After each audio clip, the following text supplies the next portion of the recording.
Welcome back to Behind the Well Show. Roger Abel back with tired Elias Randel today. You had a great hotel experience you just told me about. Sounds like sounds like mine. Usually I can't sleep in a hotel for anything. And like I told you, if I go to a hotel, I like to go lay down about 8 o'clock. And then I'll fall asleep for like 4 or 5 hours, and then I'll be up. But if I wait till like 10 or 10:30 and go have dinner and drinks and stuff, I don't sleep hardly at all. Well, it makes it even harder to sleep when there's a furnace or an air conditioner. I don't know what it was, but something. It was like every hour on the hour would just make this loud. It was like cymbals hitting together or something. So hey, maybe it was not the best day. It was maybe just their version of Christmas music. Not Marriott's most shining moment. You say it to Marriott in Kansas City? On the north side of Kansas City. Yeah, it's called the Spring Hill. Was it nice, though, other than the acoustic sound all night? Yeah, it's a nice place. Yeah, it was. Today was this has nothing to do with our show, but my daughter got to ride a fire truck to school today. Did your wife get in a car accident again? No. Not joking, but you ride a fire truck. No, she won a contest at school. So all the third grade students drew a picture of a fire truck, and I haven't seen the picture yet. I don't know. I think I'll get to see it today. But the firefighters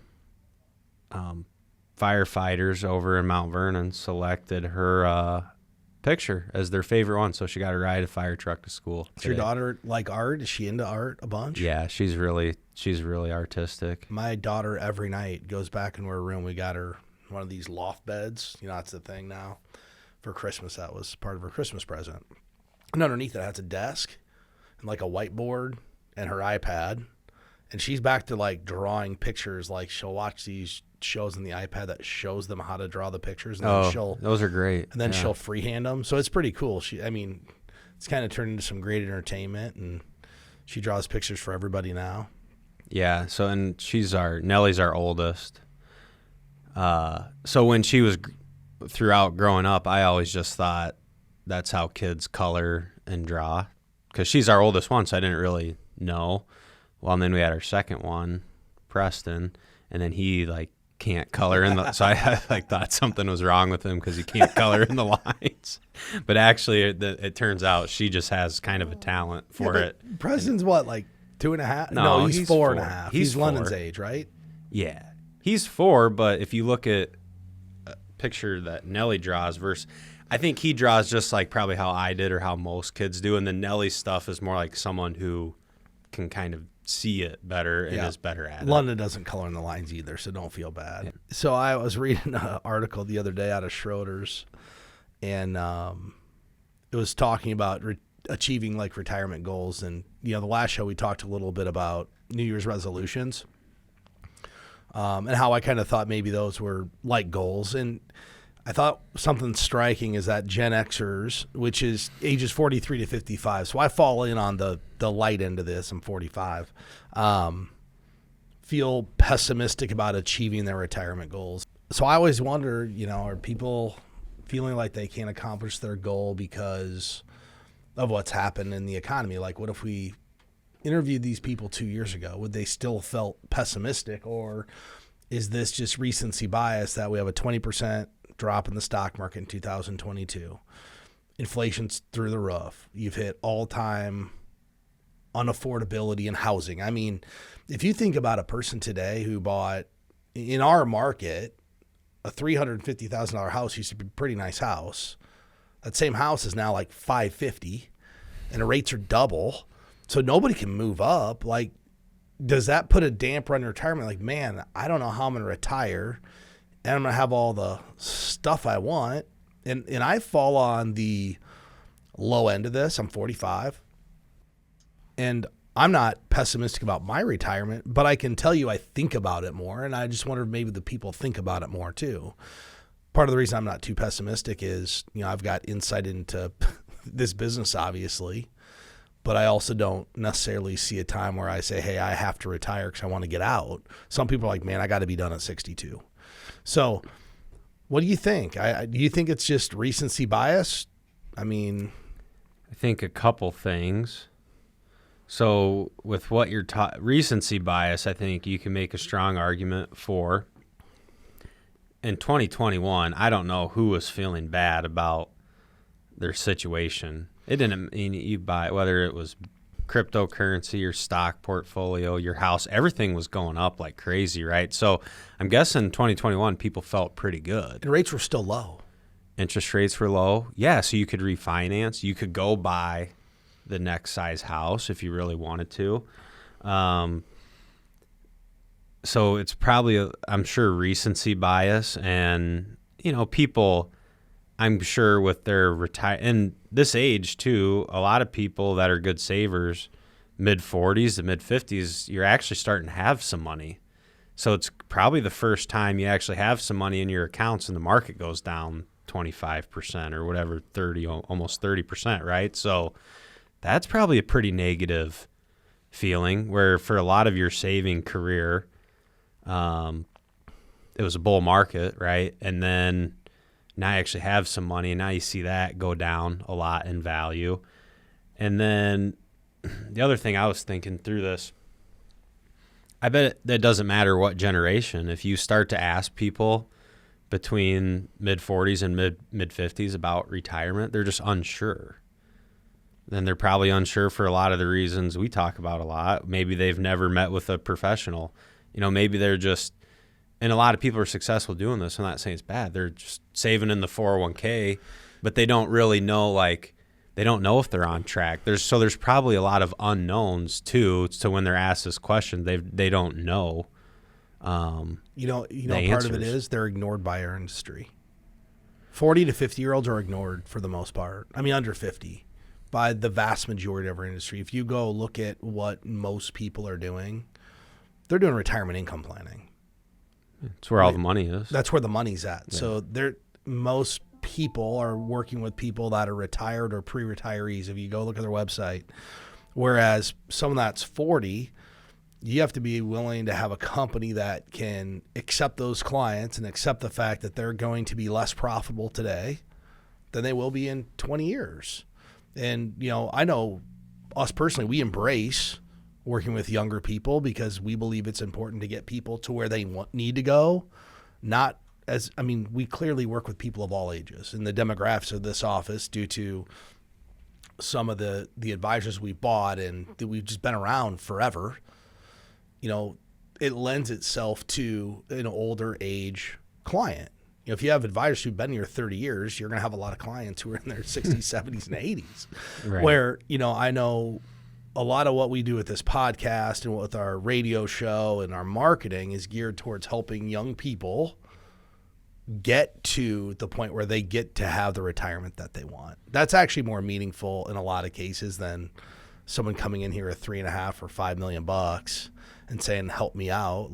That's meaningful to have a great distribution plan and have an exit strategy per se, but we still have to get somebody there. So I also think you are right, and you said it's because they don't know. And the only people that have approached most of these people are their buddy who got in the insurance business, right? Their coworker who said, I'm a teacher coach, I'm going to go sell insurance part-time. And they got approached about. That's true. It's very true. I bet if I went and polled all my friends, my age and younger, because I don't approach my friends. I don't. They know what I do. They need help, they'll come. I bet if you went and talked to the vast majority of them, the only financial advisor that's approached them is an acquaintance or a referral from somebody they know from somebody who got into the business on the insurance side. Yeah, I'd probably be shocked to hear otherwise. That's how most people kind of get their first introduction to somebody. I think we've found our younger clients and younger families that we bring on, and like you mentioned, there's not as much money to be made, right, helping people get there. But the nice thing for every young family we bring aboard, we do a good job taking care of them. Well, Our firm's like they're going to grow with us. The firm's going to grow with them, and they're never going to have to go anywhere else. Well, from an infrastructure standpoint, we've set it up so that we can do that. Yeah. If you were a solo practitioner, it was just Elias, you probably couldn't do that.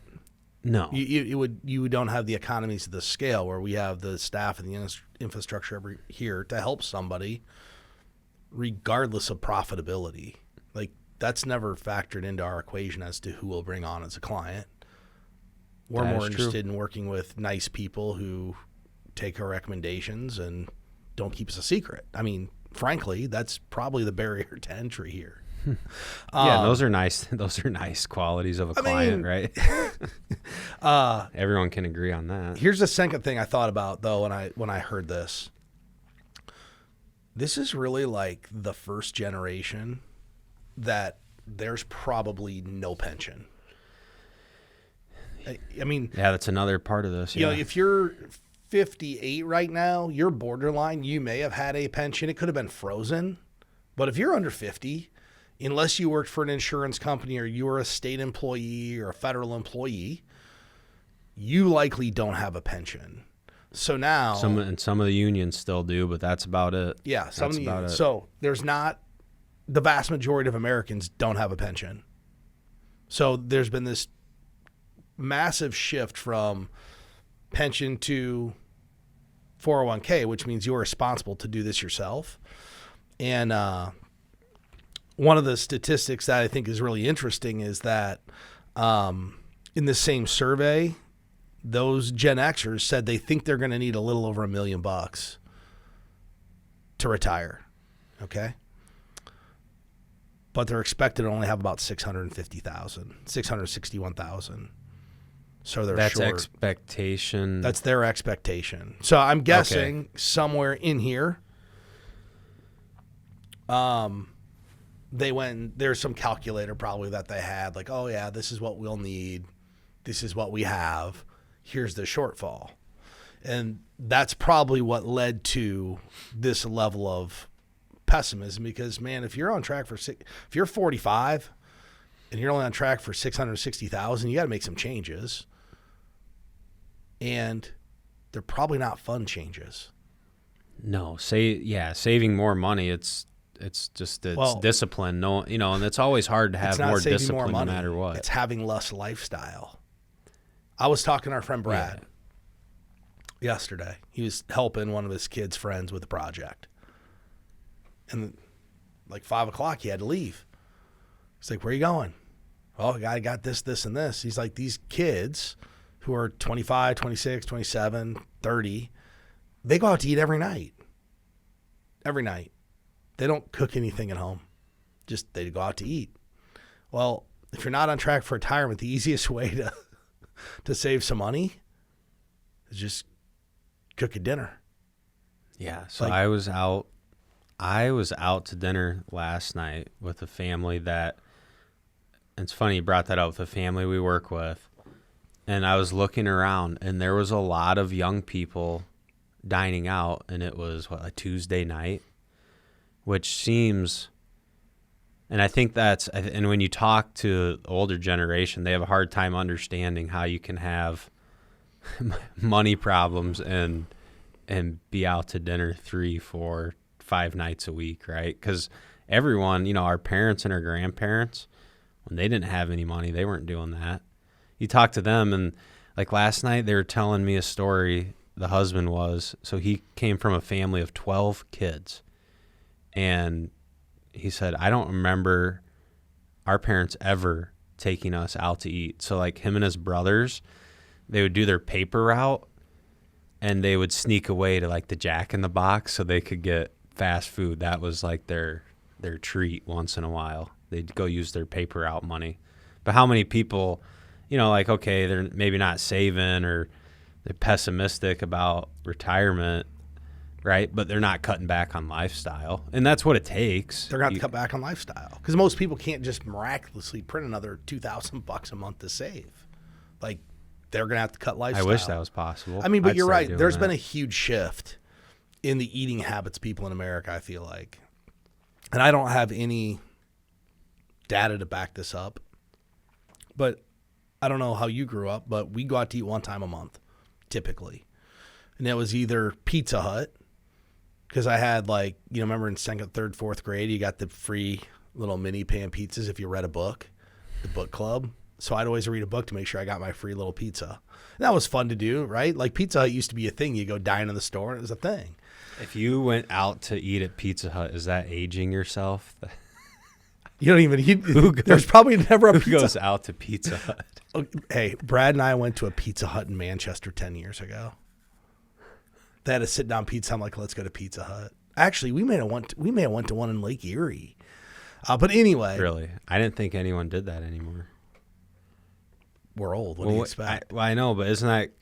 And I remember when I was a kid, we went out to eat there, but you don't ever see people like dining in at the big pizza chains anymore. I think most. I don't even know if you can. Most of the pizza chains are all just carry out. Yeah, they're all carry out and delivery. Elias, they figured out it's way more profitable. We don't have to have a server. We don't have the overhead. We don't have to have the square footage, right? Like, oh, we just need a little 800 square foot place with some ovens.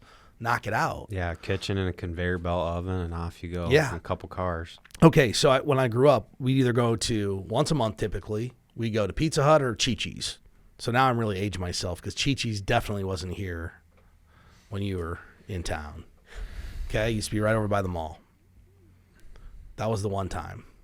Fast forward, I meet my wife in college, and she's like, let's go to Red Lobster.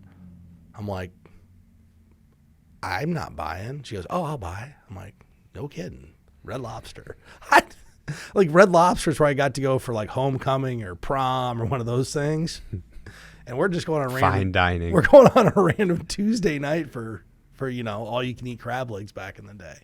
But now you look around and what that cost back then, that's what you can go spend at Chick-fil-A. Go buy food for a family of four at Chick-fil-A. It's over $50. Oh yeah, fast food's even crazy price now. So I think that's one of the places people are just spending a massive amount of money that they don't even know it. Because it's not like they feel like they didn't make a big purchase, right? Well, we just went and got Chick-fil-A. And there's convenience. Yeah, and it's there's way easier than cooking and cleaning and doing all this stuff. I'm not bagging on eating out because I think there are instances where if you did it correctly, it could probably be close to what you would spend at the grocery store now, because the grocery store's gotten really expensive. Like if someone was diligent and said, hey, I'm going to find all the buy one, get one frees, and I'm going to find the special happy hour nights because they're out there again, you probably could do it for about the same money if you did carry out. Because once you sit down at the restaurant, it's expensive by the time you get pop or soda or drinks and all the other stuff. If you just ordered carry out food from the right places, you probably could do it for almost what you're spending at the grocery store. I agree with that. 100%. But the key is carry out. So here's another interesting thing about this. So they compared what millennials and baby boomers thought about retirement. Millennials thought they need almost 1.3 million, and they expect to have 877,000 saved. Boomers thought that are still in the workforce, okay, said it'll take 924,000, but they anticipate only having 291,000 saved. You know what this is? As soon as I saw these numbers, millennials and Gen Xers have overconfidence of what they're going to accomplish because they think they have a ton of time on their side. Boomers, on the other hand, because the window's shrunk and they know what they have, they're like, man, I don't have enough saved. And there's really nothing they can do about it. I mean, if you're 60 years old and you've done a financial plan and you figured out that you need 900,000 and you have 300,000 saved, at the end of the day, like, it's just not enough. That you probably can't get there. I mean, unless you have a really high-paying job where you can just sock away a ton of money, and if that was the case, you'd have more than 291,000. Like, you're probably not getting there. So I think what happens as people, based upon the study, as people start to age, they probably get more realistic about what they're going to be able to accomplish. You know, I know we were talking a little bit about, so if you're, people kind of in that age band, the 43 to 58, feel a little pessimistic, and it could be for a number of reasons. Maybe, maybe you don't have enough saved at this time. Maybe inflation's been bothering you and you don't know if it's ever going to stop. And, I think the market the last couple years, too, probably made people negative. So I think some action items, or what can Generation X folks do if you're kind of in that, you're there, you're not really sure, you're maybe a little pessimistic. And I think one of the first things you can do is get with a professional and do some financial planning. So start with a plan, right? Let's maybe figure out the facts of the situation. And I know we can tell our listeners, there's a lot of people we meet with, and it doesn't matter if they're some of the world's greatest savers, and they have money and they have like no debt. You start talking with them, even people that have done a great job, a lot of times the first time you interact with them, they'll just say, we don't know. We don't know if we're on track. We don't know if this is going to work.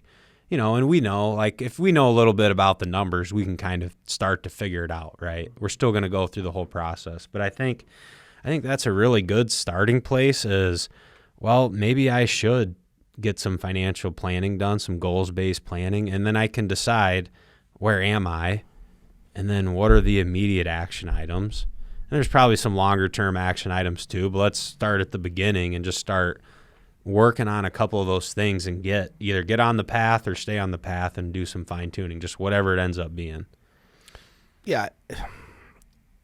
If you're 43 years old, and we're specifically talking about Gen Xers here, it could be millennials, whatever age, you've got time to make changes, because change doesn't happen overnight. It just doesn't. I mean, it's like going on a diet, Elias. You could lose weight over the course of 3, 6, 9 months, but you can't just go on a 2-day I'm not going to eat anything diet and think that's going to work. And lose 15 pounds. Yeah, I mean, what's realistically going to happen? The first day, you're going to be super disciplined. The next day, you're going to do pretty good. Then you're going to have an indiscretion. You're going to eat the cookie, whatever. And then the next day, it's a process to get there. If we were all that disciplined in life, well, we'd have some pretty amazing results. But in general, it's hard. So you're right. Getting a plan and figuring out what you need to do is the appropriate course of action. But then next, once you have the plan, it's probably starting to look at what are the other actual money steps we can take to hit retirement. And step one's probably maximizing your retirement contributions. If your financial plan came back and said, hey, you need to put another $23,500 a year, well, okay, let's make sure if your wife's not doing the 401k that she's maxing her 401k if you can do it. And guess what? That's not going to happen overnight. It's going to start out by, hey, let's get the company match. And then the next year when we get a 3% raise, instead of increasing our lifestyle by that, we put 3% more into the retirement account. And that's how you start the ball rolling. Yes. And the nice thing is, once you turn 50, or one of the nice things, once you're 50, you can do catch-up contributions. So you can even add more. So if you're starting to hit the max and then you turn 50, well, you can do even more into the different accounts. And that should help over time too. Any increase helps. Can I tell you what's really crazy about that? About catch-up contributions. So when I was 35, so 10 years ago, I wasn't worried about that. I can't wait till we're eligible to do catch-up contributions. I've never thought about it. Now so you you're can do 30, it. What are you, 32? No, I'm 35. 35, yeah. 32. Was the internet invented when you got married? No. But you guys will have to go back and listen to an old show to get that joke. Yeah, that happened. You're excited about catch-up contributions. Yeah. I'm like, man, I'm only 5 years away from being able to sock another $6,500 a year and this in for my wife. Because once you start, how exciting! The older you get, just the more bored you get. You're excited about the little things. Yeah. Yeah. Okay. So to your point, no, I've never once thought about When you're catch-up. 45, you will. Once you Probably. start maxing out all your plans, Yeah. Then and you're start. like, man, what am I going to do now? You know, and then you're like, oh wait, in 5 years, I'm going to put another I 13,000. just have to. I mean, it is, and that's how people roll up a lot of money late in life. Like that's why they offer the catch-up contribution. Hey, if you delayed, and think about people's normal life, like how people's life unfolds. You get married, maybe not, 25, 26, 27. You have kids in your 30s. So in your 40s, there's probably not a ton of extra money. No, all your money's going to your kids. Right. But many people when they're 50, the kids are gone or close to it. And now it's like, well, man, now we got a hammer. And I've seen people go from not a lot to a lot in a short period of time. Oh yeah, yeah. Especially if you start maxing a couple 401ks, because if you're married and you're maxing 2 and you're over 50, that can really add up. Okay, let's be honest. That's If you have household income under $200,000 and you can max 2 401ks and 2 Roth IRAs, You'll be successful doing that. you're probably going to have the same or a better lifestyle in retirement if you start early enough than you did when you were working. Now, conversely, if you're making 400, 500, 600, 700 plus thousand, and you think that maxing 2 Roth IRAs, doing 2 backdoor Roth IRAs and 2 401k maxes are going to work, it's not going to work. Yeah. And I think that's kind of a misnomer. People are like, man, I'm doing everything I can. This should work out. And then they wake up and like, whoa, what happened? Why didn't this work? Well, it just takes more money to support more lifestyle. And money, it's not unlimited, right? What you have is what you have. Yeah, it's a finite number, like, to get there. But yeah, so I'm excited about catch-up contributions. Who knew? The older you get, the small things just... Yep, the small things get more exciting. Can't even believe I said that on air, but yeah, it's true. So here's another action item. Start getting debt paid down. So, I don't know that we probably flipped those. Flipped them? Yeah, I mean, paying debt probably should take precedence over maxing a 401k plan. Like bad debt. Yeah, credit card debt. And not like your that. house and things like that, but if you got credit card debt or student loans, like you go get your 401k match from your employer, but you probably should pay the debt down before you start maxing out your retirement plans. Because, I mean, what's interest rate on debt today? No, it's a lot higher than it used to be. Yeah, and you're not getting a guaranteed 8, 9, 10, 12% anywhere. No. So paying down debt is, another thing that's going to have to happen. And it also, if you can be debt free by your retirement age, it just makes your retirement income planning easier because you have less fixed expenses, right? So that means less money to provide the lifestyle that you have. And also at some point, I think everyone gets to a point where you kind of start to have this battle back and forth of should I save more or should I pay down debt? And I think eventually everyone gets to an age where just getting the debt paid off is going to be more meaningful than socking away extra money. And that's within reason. I mean, if we're talking about, well, I can save $200,000 a year. Okay, well, maybe then. But at some point, I think you come to a time where it's just we got to get the debt knocked out because we're getting close to retirement age, even the house at that point too. So my parents retired last summer. One of the things I told them, and this is 10 years ago, hey, let's put a plan together to pay your house off when you're retired. Did they do it? Yeah. So it's paid off now. Like, and they probably like that, don't they? Yeah. I mean, who wouldn't? And, right. But there was just a little bit of planning. Now, had I not said, hey, you need to pay X amount extra on this mortgage every month to get to this point, and I do it with a lot of clients, like, hey, when you retire, let's have this knocked out. Well, it's a simple process, and it doesn't take a lot of money. Paying your house off 15 years earlier, from 30 to 15 years, you did a 30 mortgage going to 15, It's not double the payment. Yeah, if you make like 2 extra payments a year, won't you get close? Yeah, if you make 2 extra payments, I think it's like 21 or 23 years, something like that. Well, okay, so if your principal and interest, you can't look at pure payment. It's the principal and interest payment. But if you took out a 30-year note back in 2020, you borrowed $500,000 at a rate of less than 3%, your principal and interest is $2,000. So if you added $300 a month extra your mortgage payment, you're knocking this thing out in like 15 years. Really? Yeah. 15 to 20 years. Let's just think about a person who has like $500,000 borrowed, right? Pre-2020, they got a good rate, 2.75. Their principal and interest on $500,000 is $2,000 a month. That's to pay it off in 30 years. If they increase their payment to $2,700, so it's like 30% more. Knocks it out in 20 years, saves 10 years of payments. So it's pretty easy. If you say, hey, I'm retiring at 65 and I'm 45, you can go plug into what's called an amortization calculator, plug in your interest rate, how much you owe, how many years you want to get paid off in, and it'll spit out how much you need to pay. So for most people, it's not like this massive. I mean, let's be honest. If you can afford a $500,000 house, you can afford $700 a month more. Should be able to. But I think it's part Hopefully. of a planning tool because, and I get it. There's going to be people out there, Elias, that tell me, well, but I'm earning 5 or 6% of my investments and I have 2.75% interest rate. Why would I pay it off early? Well, if it's paid off, remember what we do. We live in the world of risk management. So if your house is paid off, we took a lot of risk off the table.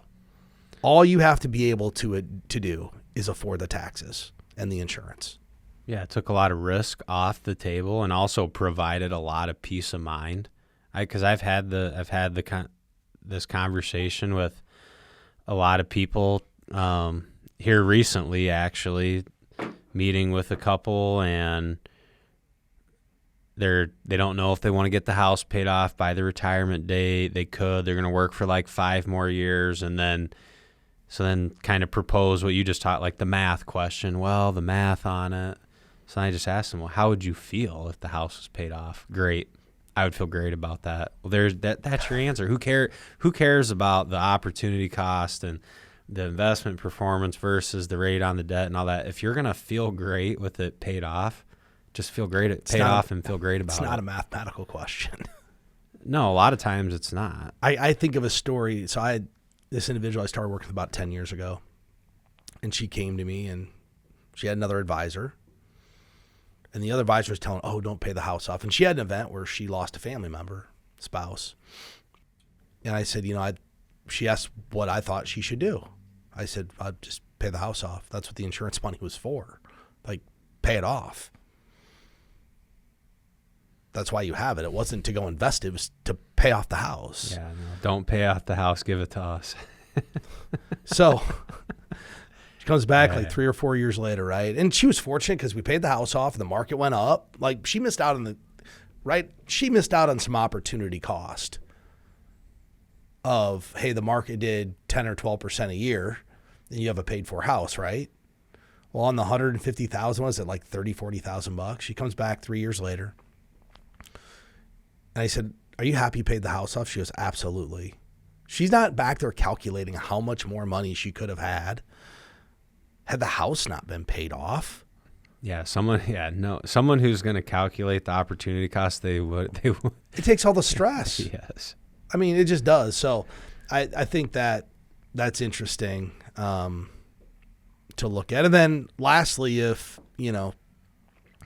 you got your debt paid down, you maximize all your plans, then you have to start looking at what are kind of the alternatives to workplace retirement. Or if you're not going to be able to get enough money saved, right, Elias? Like some people, that person who's 61 and they need $700,000, realistically, they're not probably going to get there over 6 or 7 years. So then the alternative have to becomes, work part-time. Yeah, where can I work part-time? Can I find a job that, well, I mean, if you're going to work part-time in so-called retirement, you better like it.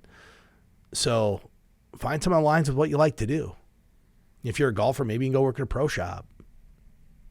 Maybe you can sell golf Work clubs. at the golf course. Yeah, I mean, there's drive Uber. There's a lot of stuff that can just take some of the stress and pressure off of being behind that you can do for a long, long time. And, there's a lot of things that get people behind. Just stuff comes up in life, kids, holidays, health. And right now, since it's Christmas, lots of people, guess what's out of line? The budget. They just got done with Christmas. Oh yeah, Christmas. The Amazon, the Amazon truck is at the house every single day. Elias, you don't even want to see my garage right now. No, I don't. The number of boxes in my garage, it's overwhelming. Empty boxes. So how do you get rid of them? Like, I know the recycling truck picks them up, but Right out there. Oh, you use the company dumpster. I break them down. You know what really annoys me about the company dumpster? When people don't break down their boxes and just break down your boxes. Like, I don't care if you use my dumpster. Just break the boxes down. Like, I went in there the other day. I'm not going to say who it was. None of their boxes were broken down. None of them. Like, really? We're that lazy? Oh yeah, we are. Break them down. It wasn't me. I just want everyone listening to know it was not. It wasn't me. anybody. It wasn't anybody at this company, but somebody. They leave the label on the box, so you know who it is. You're like, couldn't break the box down. I ought to okay. I'll tell you a funny story about this. So when I moved into my new house in 2017, there was a dumpster in our driveway by the builder, and my buddy lives down the street, and he'd been dropping off like a couple of bags of garbage in that dumpster. Builders are super protective of their dumpsters. So he starts rummaging through and finds his address in there, picks all the garbage up and walks it down to his house. The guy building your house did? Yeah. What, he throw it in the driveway or something? He knocked on his door. He's like, here's your garbage. You've been putting it up in my dumpster. But you know what people don't realize? It's like $200 to empty those dumpsters. Oh, yeah. And they Dumpsters fill are up expensive. super fast.